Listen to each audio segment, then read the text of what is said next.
Commission ഊന്നൽ നൽകുന്ന മറ്റൊരു കാര്യമാണ് ഗ്രീൻ പ്രോട്ടോകോൾ പാലിച്ചുകൊണ്ടായിരിക്കണം തെരഞ്ഞെടുപ്പ് നടത്തേണ്ടത്, പ്രചാരണ പ്രവർത്തനങ്ങൾ നടത്തേണ്ടത് എന്നുള്ളതാണ്. അതിനാവശ്യമായിട്ടുള്ള വിശദമായ മാർഗനിർദ്ദേശങ്ങൾ പുറപ്പെടുവിച്ചിട്ടുണ്ട്. സ്ഥാനാർത്ഥികൾക്ക് പരമാവധി ചെലവഴിക്കാവുന്ന തുക ഗ്രാമപഞ്ചായത്തിൽ 25,000 രൂപയും ബ്ലോക്ക് പഞ്ചായത്തിൽ മുനിസിപ്പാലിറ്റിയിലും 75,000 രൂപയും ജില്ലാ പഞ്ചായത്തിലും കോർപ്പറേഷനിലും 1.5 ലക്ഷം രൂപയുമാണ്. സ്ഥാനാർത്ഥികളുടെ ചെലവ് കണക്ക് ഫലപ്രഖ്യാപന തീയതി മുതൽ 30 ദിവസത്തിനകം തദ്ദേശ സ്ഥാപന സെക്രട്ടറിമാർക്ക് നൽകിയിരിക്കണം. ചെലവ് കണക്ക് നൽകാതിരിക്കുകയോ പരിധിയിൽ കൂടുതൽ ചെലവഴിക്കുകയോ ചെയ്യുന്ന സ്ഥാനാർത്ഥികളെ കമ്മീഷൻ അയോഗ്യനാക്കും. അത് 5 വർഷക്കാലം അയോഗ്യത നിലനിൽക്കും. വോട്ടെടുപ്പ് ദിവസം രാവിലെ 6 മണിക്ക് അതാത് പോളിംഗ് സ്റ്റേഷനിൽ വെച്ച് മോക്ക് പോൾ നടത്തും. വോട്ടെടുപ്പ് രാവിലെ 7 മണിക്ക് ആരംഭിക്കും. വൈകുന്നേരം 6 മണി വരെയാണ് പോളിംഗ്. പോളിംഗ് രാവിലെ 7 മണി മുതൽ വൈകുന്നേരം 6 മണി വരെയാണ്. രാവിലെ 7 മണിക്ക് പോളിംഗ് തുടങ്ങുന്നതിന് മുമ്പ് 1 മണിക്കൂർ മോക്ക് പോൾ നടത്തുന്നതിന് വേണ്ടി രാവിലെ 6 മണി മുതൽ തന്നെ മോക്ക് പോളിനുള്ള സംവിധാനം എല്ലാ പോളിംഗ് സ്റ്റേഷനിലും ഉണ്ടാകും. വോട്ടർമാർക്ക് സൗകര്യപ്രദമായ രീതിയിൽ പോളിംഗ് സ്റ്റേഷനുകൾ ക്രമീകരിക്കുന്നതിനാണ് കമ്മീഷൻ നിർദ്ദേശിച്ചിട്ടുള്ളത്.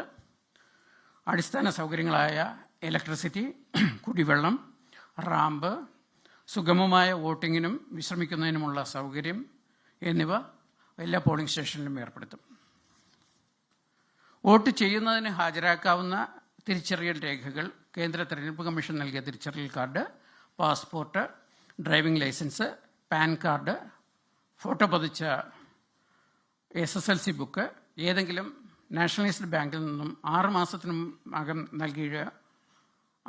മുമ്പ് നൽകിയ ഫോട്ടോ പതിച്ച പാസ്ബുക്ക്, സംസ്ഥാന തെരഞ്ഞെടുപ്പ് കമ്മീഷൻ നൽകിയ തിരിച്ചറിയൽ രേഖ, ആധാർ കാർഡ്. ഇത് കൂടാതെ കമ്മീഷൻ വോട്ടെടുപ്പിന് മുമ്പായി നൽകുന്ന നിർദ്ദേശപ്രകാരമുള്ള തിരിച്ചറിയൽ രേഖയും പോളിംഗിന് വരുന്ന സമയത്ത് വോട്ടർമാർക്ക് ഹാജരാക്കാവുന്നതാണ്. വോട്ടേഴ്സ് ലിസ്റ്റിൽ പേരുള്ള മുഴുവൻ പേരും പോളിംഗ് സ്റ്റേഷനിലെത്തി അവരുടെ വിലയേറിയ സമ്മതിദാന അവകാശം വിനിയോഗിക്കണമെന്നാണ് കമ്മീഷൻ വോട്ടർമാരോട് അഭ്യർത്ഥിക്കുന്നത്. കമ്മീഷൻ ഇത്തവണ എടുത്ത ഒരു സമീപനം തന്നെ അർഹതയുള്ള 100% വോട്ടർമാരെയും വോട്ടേഴ്സ് ലിസ്റ്റിൽ ഉൾപ്പെടുത്തുക, വോട്ടേഴ്സ് ലിസ്റ്റിലുള്ള 100% പേർക്കും പോളിംഗ് ദിവസം പോളിംഗ് സ്റ്റേഷനിലെത്തി വോട്ട് ചെയ്യുന്നതിനുള്ള സൗകര്യമൊരുക്കുക എന്നുള്ളതാണ്.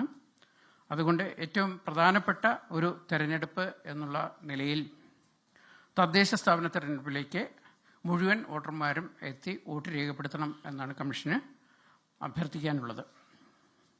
വോട്ടെടുപ്പ് ദിവസം എല്ലാ സർക്കാർ പൊതുമേഖലാ ജീവനക്കാർക്കും നെഗോഷ്യബിൾ ഇൻസ്ട്രുമെന്റ് ആക്ട് പ്രകാരം അവധിയായിരിക്കും. സ്വകാര്യ മേഖലയിലെ വ്യാപാര, വാണിജ്യ, വ്യവസായ സ്ഥാപനങ്ങളിലെ ജീവനക്കാർക്ക് അവധിയോ വോട്ട് ചെയ്യുന്നതിനുള്ള അനുമതിയോ നൽകുന്നതിന് കമ്മീഷൻ ഉത്തരവ് പുറപ്പെടുവിക്കും. വോട്ടർ പട്ടികയ്ക്കായി electoral roll management system ERMS എന്നൊരു സോഫ്റ്റ്വെയർ ഉണ്ട്.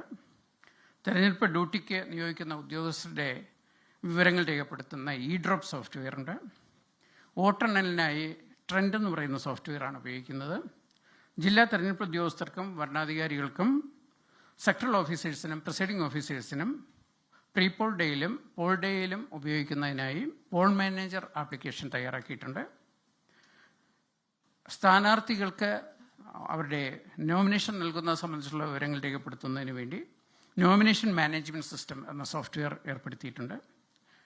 EVM ട്രാക്കിംഗ് സോഫ്റ്റ്വെയർ ഏർപ്പെടുത്തിയിട്ടുണ്ട്. ഇത്രയും IT ആപ്ലിക്കേഷൻസ് തെരഞ്ഞെടുപ്പിൻ്റെ ഭാഗമായി സംസ്ഥാന തെരഞ്ഞെടുപ്പ് കമ്മീഷൻ തയ്യാറാക്കി ഉപയോഗിച്ചു വരികയാണ്. തെരഞ്ഞെടുപ്പ് വിജ്ഞാപനം തീയതി മുതൽ നാമനിർദ്ദേശ പത്രിക സമർപ്പിക്കാം. നിശ്ചിത ദിവസങ്ങളിൽ രാവിലെ 11 മണിക്കും 3 മണിക്കും ഇടയിൽ വേണം നാമനിർദ്ദേശ പത്രിക നൽകേണ്ടത്. നാമനിർദ്ദേശ പത്രിക നിശ്ചിത ഫോറത്തിൽ ഫോം 2-ലാണ് നോമിനേഷൻ നൽകേണ്ടത്. പത്രികയോടൊപ്പം ഫോം 2A അതിൽ സ്ഥാവര ജംഗമ സ്വത്തുക്കളുടെയും ബാധ്യതയുടെയും കുടിശ്ശികയുടെയും കാര്യങ്ങളും ക്രിമിനൽ കേസുകളുമായി ബന്ധപ്പെട്ടുള്ള വിശദാംശങ്ങളുമെല്ലാം തന്നെ ഈ ഫോം 2A നൽകേണ്ടത്. അത് നോമിനേഷൻ പേപ്പറിനോടൊപ്പം നൽകേണ്ടതാണ്. സ്ഥാനാർത്ഥി ഈ ഡിപ്പോസിറ്റായി നൽകേണ്ടത് ഗ്രാമപഞ്ചായത്തിൽ 2000 രൂപ, ബ്ലോക്ക് പഞ്ചായത്തിലും മുനിസിപ്പാലിറ്റിയിലും 4000 രൂപ, ജില്ലാ പഞ്ചായത്തിലും കോർപ്പറേഷനിലും 5000 രൂപയുമാണ്. പട്ടികജാതി പട്ടികവർഗ വിഭാഗങ്ങൾക്ക് പകുതി തുക നൽകിയാൽ മതിയാകും.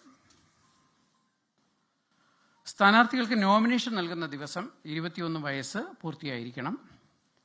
പട്ടികജാതി പട്ടികവർഗ സംവരണ വാർഡുകളിൽ മത്സരിക്കുന്നവർ ബന്ധപ്പെട്ട അധികാരിയിൽ നിന്നുള്ള ജാതി സർട്ടിഫിക്കറ്റ് ഹാജരാക്കണം. ലോകത്തെവിടെയായാലും ഏത് സമയത്തും 24 വാർത്തകളും ഓഗ്മെന്റഡ് റിയാലിറ്റി പാക്കേജുകളും എക്സ്പ്ലെയിനറുകളും വിശദമായി കാണാൻ ഞങ്ങളുടെ യൂട്യൂബ് ചാനൽ നിങ്ങൾക്ക് സബ്സ്ക്രൈബ് ചെയ്യാം.